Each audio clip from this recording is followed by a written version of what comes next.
दोस्तों, मेरा नाम है डॉक्टर के एच चौगले और हमारे चैनल डॉक्टर कंसल्ट में आप सभी का बहुत बहुत स्वागत है।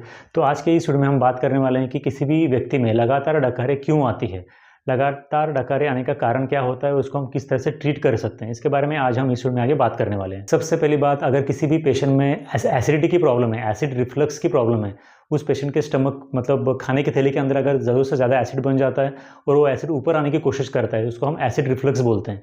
तो एसिड रिफ्लक्स की प्रॉब्लम है या फिर उस पेशेंट में हाइटिस हार्निया है, मतलब हार्निया के थ्रू कुछ इंटेस्टाइन या फिर एलिमेंट्री कैनल का पार्ट थोड़ा सा ऊपर आ जाता है, जिसकी आप यहाँ पे देख सकते हो। इस तरह से हाइटिस हार्निया का प्रॉब्लम है, तो उसकी वजह से भी उस पेशेंट में लगातार डकारें आ सकती है।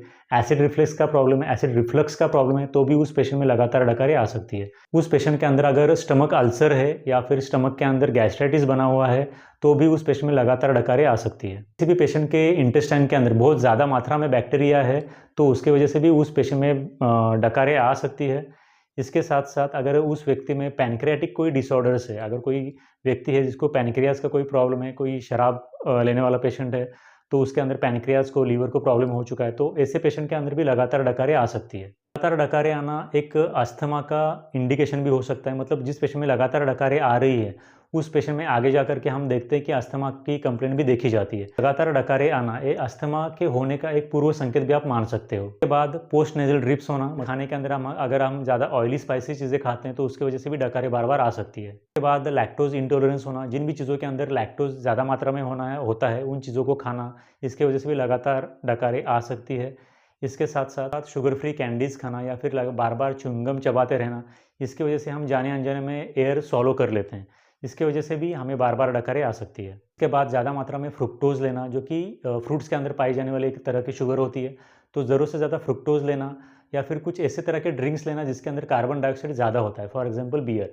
तो बियर ज़्यादा पीना जिसके अंदर की कार्बन डाइऑक्साइड ज़्यादा होता है, उसकी वजह से भी उस पेशेंट में लगातार डकारें आ सकती है।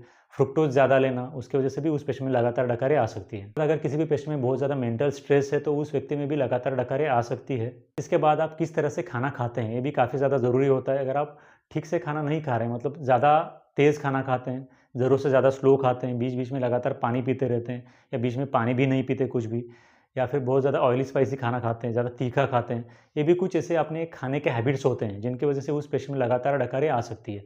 इसके लिए सबसे पहली बात, आपको अपने खाने के हैबिट्स को ज़रूर चेंज करने की ज़रूरत होती है। इसके बाद जो चीज़ें खाने की वजह से डकारें आती है, उन चीज़ों को खाने से एलिमिनेट करना है, खाने से कैंसिल करना है।